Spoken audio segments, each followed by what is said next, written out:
Tahukah anda, seramai lebih daripada 21,000 murid telah berhenti sekolah, manakala berpuluh ribu penuntut universiti tidak meneruskan pelajaran mereka? Terdapat banyak masalah yang dihadapi oleh setiap murid dan penuntut universiti pada masa kini. Antaranya, Daniel, kat sini buat apa? Ya, saya tengok saya punya transkrip. Fail ke? Yalah, fail lah. Berapa? Itu moral ke sejarah, itu fail lah. Oh, tak apalah, I pun sama je. I pun fail 2-3 subjek. I biasa lah, saya pun malas nak buat test. Yalah, saya selalu rajin tau, tapi masih fail. Sama lah. Tambah belajar lagi lah.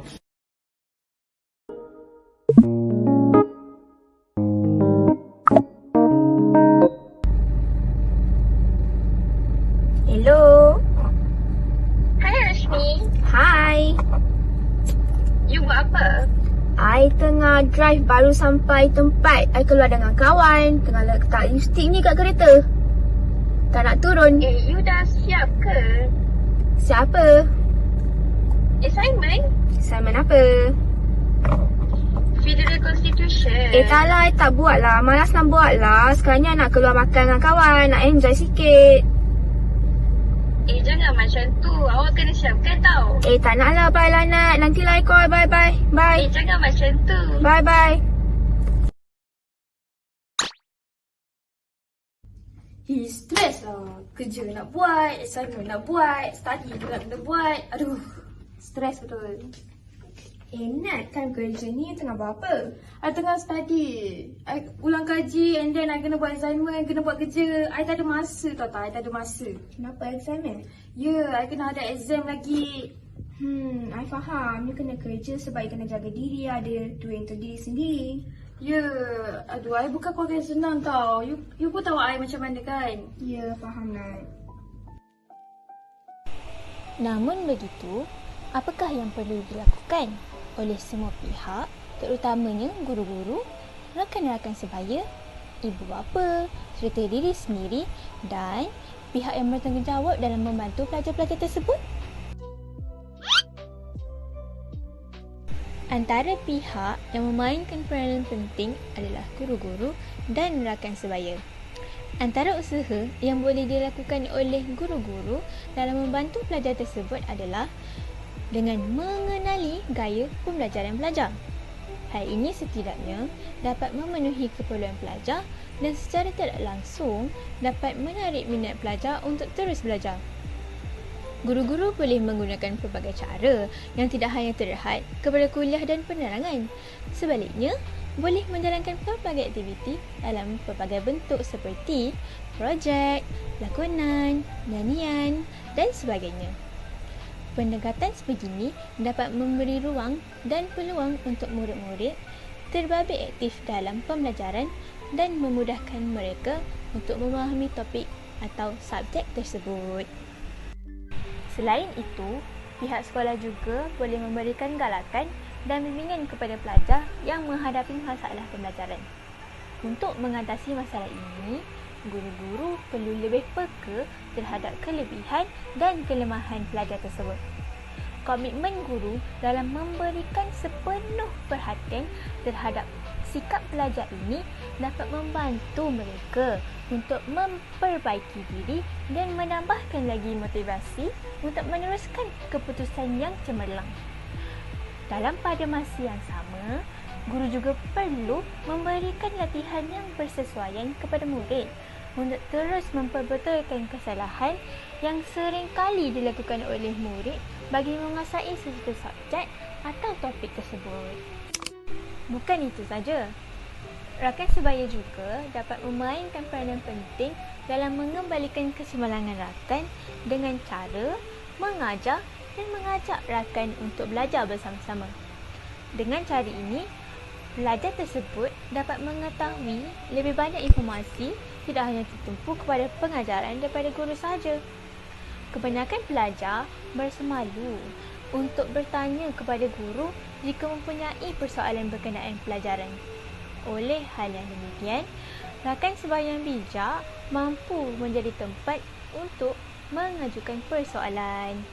Selain itu, ibu bapa dan diri sendiri juga perlu menjadi watak utama dalam membendung permasalahan ini.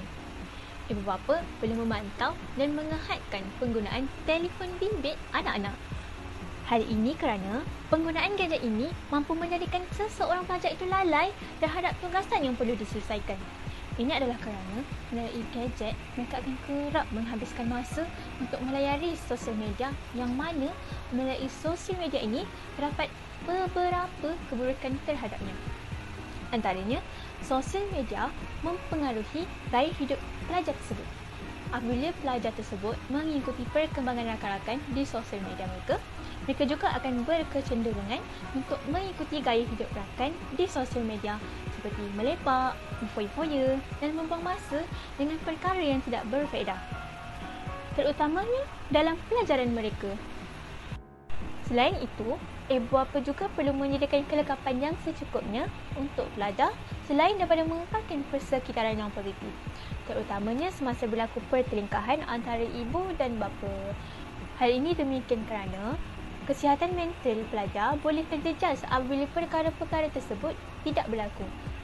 Selalunya, jika kesihatan mental pelajar terjejas, tugasan mereka akan tergedala dan tidak dapat disiapkan dengan baik. Oleh itu, kelengkapan dan persekitaran yang positif memainkan peranan yang penting terhadap pelajaran pelajar.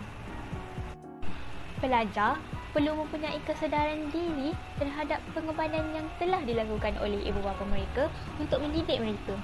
Kadang-kala, ibu bapa tidak menunjukkan kepada anak-anaknya tentang kepayahan mereka untuk mendapatkan duit kerana tidak mahu anak-anaknya risau. Namun begitu, sebagai seorang anak, mereka harus sedar bahawa setiap duit yang ibu bapa berikan datang daripada kudrat kedua ibu bapa mereka. Pada masa yang sama, pelajar perlu menghargai jasa ibu bapa mereka dengan memberi pencapaian yang terbaik kepada mereka. Hal ini kerana pencapaian mereka adalah kebanggaan dan kebahagiaan ibu bapa mereka. Akhir sekali, semua cadangan atau solusi yang telah disebut akan berkesan sekiranya pelajar tersebut mempunyai kesedaran diri tentang masa hadapan mereka. Kesedaran ini merupakan faktor utama dalam meningkatkan motivasi pelajar tersebut untuk menghabiskan tugasan mereka dan meneruskan pembelajaran. Bukan itu saja, pihak kerajaan dan badan bukan berorganisasi juga mampu membantu dalam menangani masalah-masalah yang dihadapi oleh pelajar-pelajar. Antara usaha yang perlu dilakukan oleh pihak kerajaan adalah memberikan bantuan kewangan dan memberikan peranti elektronik, terutamanya kepada golongan B40 dan semua pelajar yang terlibat dalam masalah kewangan. Ini setidaknya mampu mengurangkan bebanan pelajar serta keluarga pelajar tersebut dalam mencari duit untuk membeli peranti elektronik. Bukan itu saja, pihak kerajaan juga boleh meletakkan harga siling atau memberikan subsidi untuk peranti-peranti elektronik seperti laptop dan komputer kepada pelajar yang memerlukan supaya pelajar tersebut dapat meneruskan pelajaran mereka. Selain itu, pihak kerajaan juga boleh memberikan voucher atau kupon kepada setiap pelajar untuk membeli barangan keperluan seperti buku rujukan dan alat tulis. Dengan pemberian kupon ini, ianya dapat meringankan beban yang dihadapi oleh pelajar tersebut. Sekurang-kurangnya, pelajar sudah dapat mengasingkan bajet perbelanjaan untuk membeli buku dan bahan pengajian lain dengan menggunakan voucher buku ini. Pemberian voucher buku ini memberi ruang dan peluang kepada pelajar yang memiliki sendiri buku rujukan dalam membuat tugasan. Kebiasaannya, untuk mengurangkan kos, pelajar hanya mampu membuat rujukan dengan menggunakan bahan rujukan yang ada di perpustakaan. Hal ini kerana bahan-bahan rujukan yang berbentuk ilmiah agak mahal harganya. Namun, bahan yang ada juga kadang-kala terhad kuantitinya. Lebih-lebih lagi, kesibukan sebagai pelajar kadang-kala membataskan mereka untuk ke perpustakaan. Melalui pemberian voucher ini, pelajar boleh membuat rujukan pada bila-bila masa tanpa mengira tempat dan keadaan. Badan bukan berorganisasi juga mampu memainkan peranan yang penting seperti mengumpulkan dana bagi pelajar-pelajar yang menghadapi masalah pangan. Hasil dana tersebut ianya boleh disalurkan kepada pihak berwajib untuk memberikan kepada pelajar yang terjejas dengan kewangan. Hasil daripada dana yang disalurkan, pelajar mampu menggunakannya untuk membeli keperluan pengajian dan pembelajaran mereka.